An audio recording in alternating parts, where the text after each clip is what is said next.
Hey, it's a spot for Saturday. And yesterday I did one before bed, so I'd be sort of on time. And today I'm doing one after I get up, so that's why I'm wearing a hat. Still wearing a pajama shirt that has Snoopy discoing under mistletoe, because obviously that's not a shirt you'd wear in July. I mean, you could. I mean, we're all just waiting for the sweet embrace of Christmas to let us know that this year of hell is almost over. I'm also really cheery in the morning, if you couldn't tell, so this should be an interesting episode. I've never done one this recently of awakening. So, let's do this. Where'd we leave off? Oh yeah, Anson Seabra and Hurricane. Okay. I'll break it down for you. I like Anson Seabra's music, but every time he's on this show, it's usually a song I'm not into. And this song is... Dang it. Anson, you're killing me here. I like the idea of a metaphor. This hurricane relationship is a storm metaphor. I'm on board. But this isn't your usual delivery. I guess that's the best way to describe it. This isn't your usual vocal delivery. You've changed your vocal delivery for this song. Yeah, I don't like it. So I guess we'll split the difference and call this okay. Up next, LoveLeo and Head Over Heels. Not a Go-Go's remake, I'm guessing. This is like a modern day disco kind of song. I don't know. I'm just gonna call it okay. It's nothing against the song so much. It's a fun song, but I'm so sick of the expression head over heels. And really, I mean, after the Go-Go's did Head Over Heels, I mean, we don't need another song called that, because the Go-Go's one is just like the only one we'll need. Up next, Aluna, Princess Nokia, and more with Get Paid. It was pretty good. I do enjoy Miss Princess Nokia. But it's not her song, but she's in it, and she's good, so we'll put this in the good section. Up next, Time, from an artist called Lonely God. This song's okay. It's your pop rock sort of thing. The album cover is a little...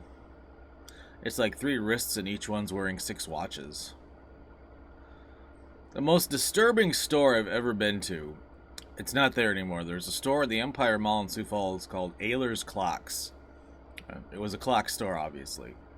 One day I'm in Sioux Falls with my friend Chris Ness, and we decided to walk through it and look around, because we're just, killing time looking around the mall. Have you ever been to a clock store crammed into a mall store space? You walk in, and within a few seconds of walking in, it's nothing but ticking all around you, and they're not synced up. It's like tick, tick, tick, tick, tick.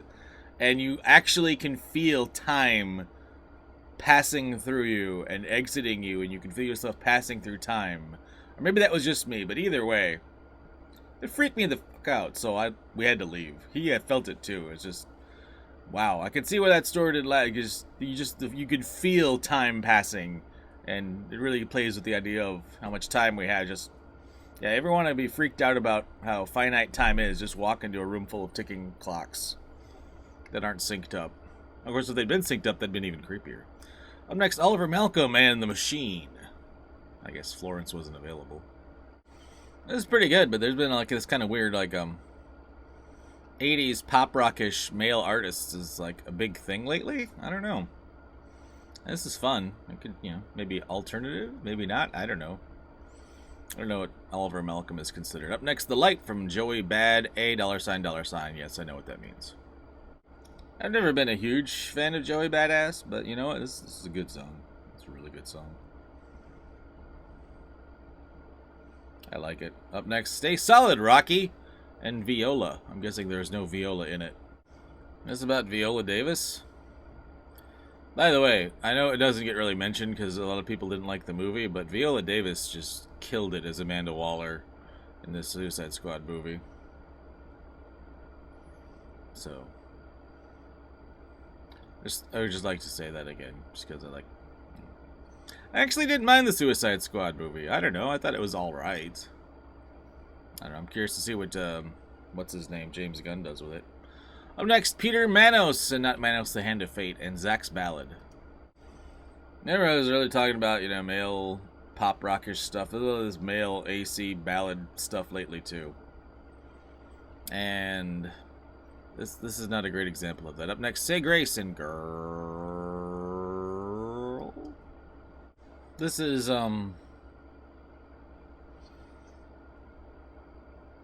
it's a song. I don't know. I thought it'd be a little less filtered, but at the same time, I'm just like, I realize these people work hard, and obviously have the talent to get, you know, signed or have the confidence to release something on their own, and they've made it this far, and they've gotten to the New Music Friday section. You know, like there's a TikToker I follow named Addison Grace, or Graceful Addison, I guess is her username, and she's an aspiring singer-songwriter, and she's releasing a single soon, and it's probably going to be on Spotify, and I don't think it's probably going to make New Music Friday, because I think it's on a really small label, which is too bad, because the stuff she's played on her TikTok is really good, and she's like an adorable beacon of light in a dark world, and she doesn't like when people say that about her, because, you know, like all 19-year-olds, it seems like, you know, insecurities and all these other things and all that, I don't know, but I hope it's on here. Anyway, I'm just trying to put off saying anything about SAYGRACE because it just didn't do anything for me. Up next, the Chicks. No longer Dixie. From Gaslighter and Sleep at Night.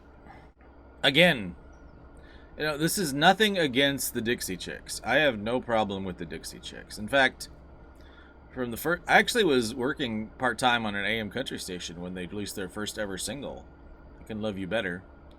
And I thought they were attractive, perky, and fun, so I didn't have a problem with them. You know, I'm not a real big fan of country, but, you know, like I can handle this. And of course, they've had their, you know, it is what it is. Country music has some real problems with their fan base at times. But who is this for? I mean, country has pretty much abandoned them.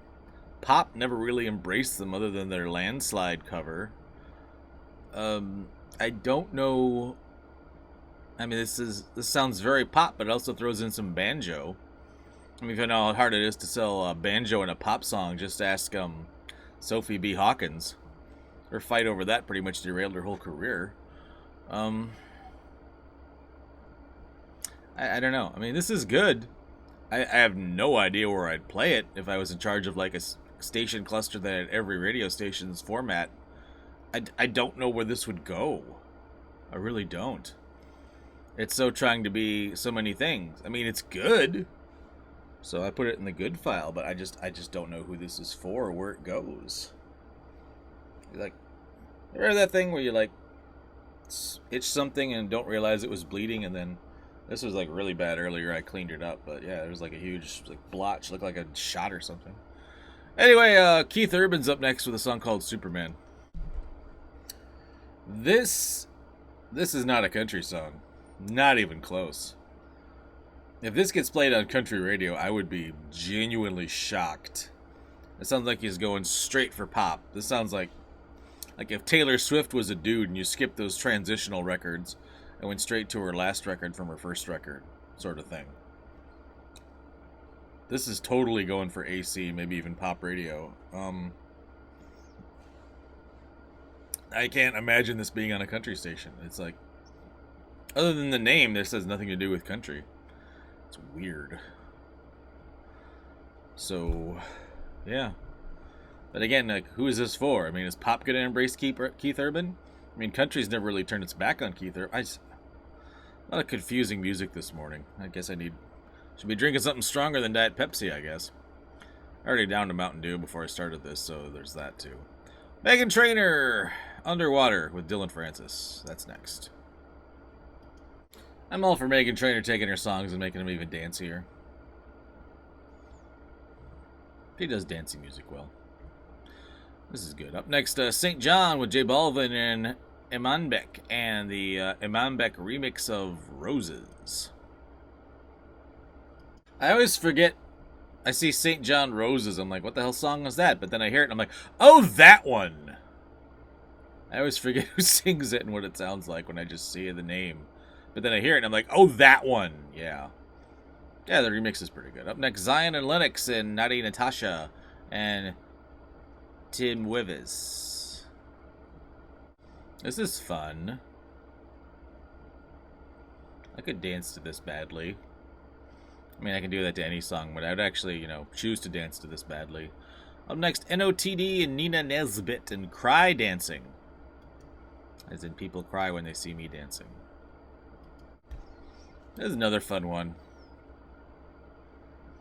I'll give that for TikTok. It's making, like, electronic music really more on pop radio. And maybe it's just the fact that's what we're moving towards. I mean, electronic music is really having its moment, and you know what? I'm okay with it, you know.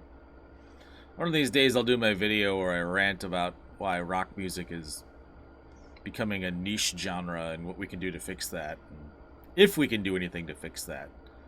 Short answer is yes, but I don't know if rock fans and metal fans are willing to do what needs to be done. So there's that. Conor Matthews and Social House up next with Hit Me Back.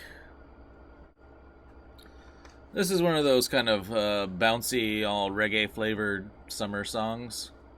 It should do well. It reminds me of a dozen other songs, none of which I can name right now. It's fine. Up next, renforshort and Fuck I Love My Friends. It's one of those, the beginning I think it's going to be like a rock song, but then the drum machine comes in and the beat starts pounding and it's like, oh, this is more of a dance song. But, you know, this dance rock fusion stuff I'm okay with, so this is okay. You're kind of limiting your audience with that title, but then again, you know, how many youngins listen to the radio anymore? I'll never forget, I was teaching, there was this online school, one of my in-laws, Lisa, she's great. She was putting together this online school thing, so I thought and people were doing these one-day classes while everybody was doing distance learning. And I did one about the history of radio. And so I asked these like 8 or 9 kids, like, how many of you listen to the radio? And nobody raised their hands. I mean, if you're raised in... I'm going to actually pause the music, so I'm going to go on a little rant. I'm just... guess I'm more talkative in the morning. If you're raised in the modern day with internet and devices all around you, and you can pull up YouTube or Spotify or, you know, maybe Apple Music or Tidal or any of these other services, and basically any song you want to hear, you can hear it anytime you want. Why the hell would you listen to the radio at that age? I mean, but people my age and maybe a little bit younger, I mean, yeah, that's where you found music. But now, for these young kids, it's good to them. It's like, wait, so you listen and hope the song you want to hear comes on? I can just grab my phone and listen to it.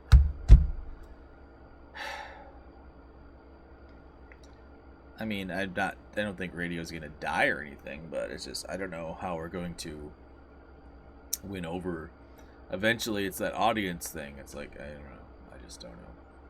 Especially now to the newer cars with the auxiliary inputs and the internet and Bluetooth and satellite radio, or just, you know, having internet connectivity to your Spotify or your YouTube or whatever. I mean, it's just, I don't know.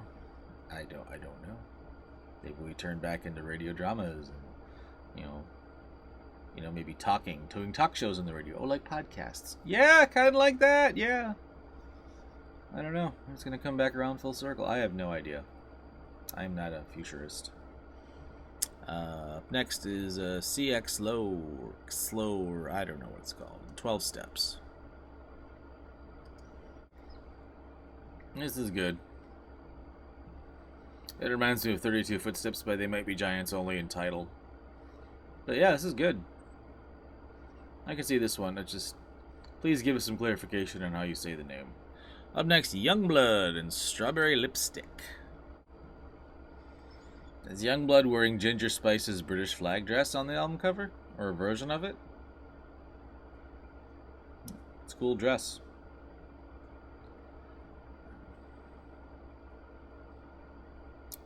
Yeah, that's pretty good. Up next, boy band and American Football and Big Face.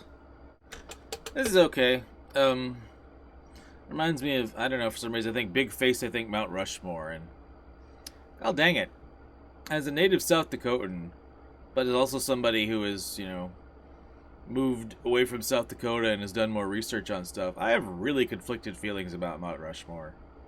It's like my native young South Dakotan still wants to hold on to it, but my older, blasting rocks that were, the Sioux considered, yes, I know the Sioux drove out another tribe that was there for a while, but the Sioux were there for a while. Yes, I know the Black Hills have been, several tribes have claimed the Black Hills over the years, as far as we can tell.